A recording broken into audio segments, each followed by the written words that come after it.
Duelo de mula sem cabeça. Boa noite, me chamo Henrique e o relato que contarei a vocês aconteceu com meu avô Antônio, no ano de 1985, e contarei a vocês exatamente como ele conta aos familiares. Nessa época eu morava em povoado da zona rural, um povoado muito afastado da cidade. Para chegar exatamente onde morávamos não tinha nem estradas, era a cavalo, bicicleta ou a pé. No ano de 1985, eu já tinha meus 7 filhos e morávamos eu e minha esposa e nossos filhos. Vivíamos uma vida simples, não tínhamos luxo, trabalhávamos muito para nos manter.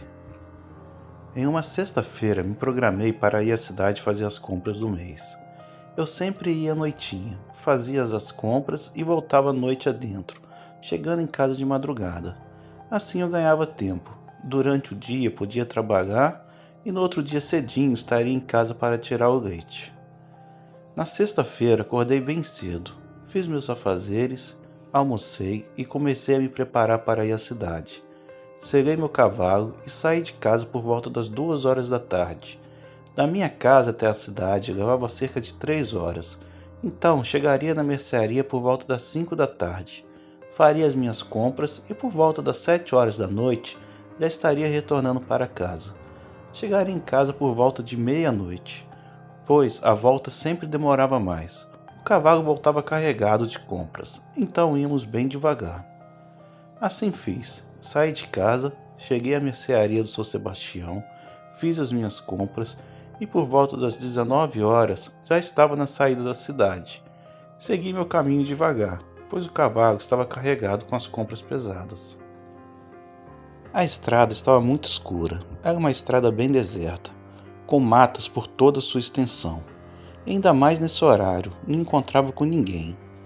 E aí que meu terror começou. Comecei a ouvir uns relinchos, muito alto. Parecia que tinha outro cavalo do meu lado.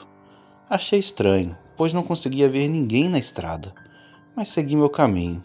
Pensei se algum cavalo que poderia estar na estrada estava fazendo aquela confusão toda. Nesse momento, olhei para a mata e bem de longe eu vi um clarão de fogo. Achei estranho e comecei a me assustar. Já tinha ouvido falar em mulas sem cabeça e comecei a ficar cismado. Os relinchos que antes eram altos pareciam estar cada vez mais distantes de mim.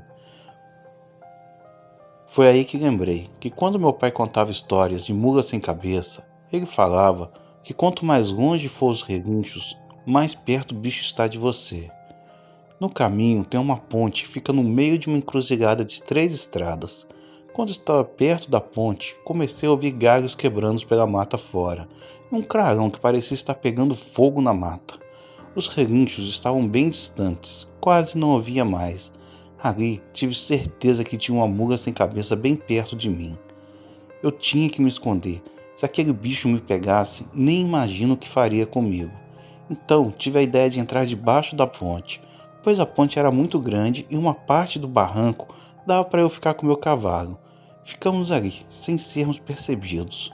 Não podia abandonar meu companheiro. Precisava esconder ele também. Desci do cavalo e o puxei barranco abaixo. E ficamos debaixo da ponte.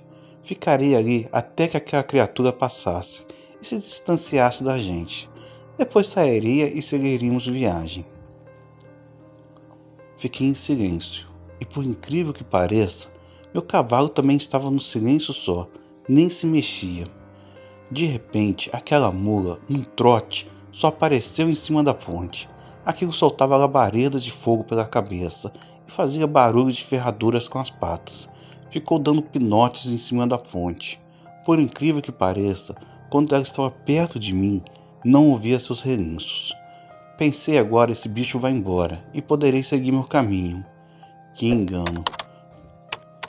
Do nada, surgiu em cima da ponte outra mula sem cabeça, e as duas começaram uma briga entre patadas, faíscas de fogo que voavam pelos ares, trombadas e pinotes acompanhadas de coice.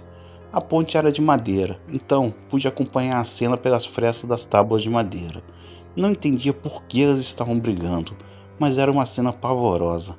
Aquelas coisas ficavam ali duelando até meia-noite, quando simplesmente pararam de brigar e seguiram caminhos diferentes. Uma foi sentido a cidade e a outra foi sentido a estrada que eu passaria para chegar em minha casa. Fiquei com muito medo de sair dali e seguir meu caminho e encontrar novamente aquela mula sem cabeça. Então sentei no chão e resolvi ficar por ali, até que o dia começasse a amanhecer. Assim seguiria meu caminho ao amanhecer, sem correr nenhum risco, pois não conseguia nem imaginar o que aquela coisa faria comigo e com meu cavalo se nos encontrasse pela estrada. Fiquei sentado embaixo da ponte, fiquei bem quieto e, vencido pelo cansaço, acabei adormecendo. Acordei quando o dia estava amanhecendo, por volta de 5 horas da manhã.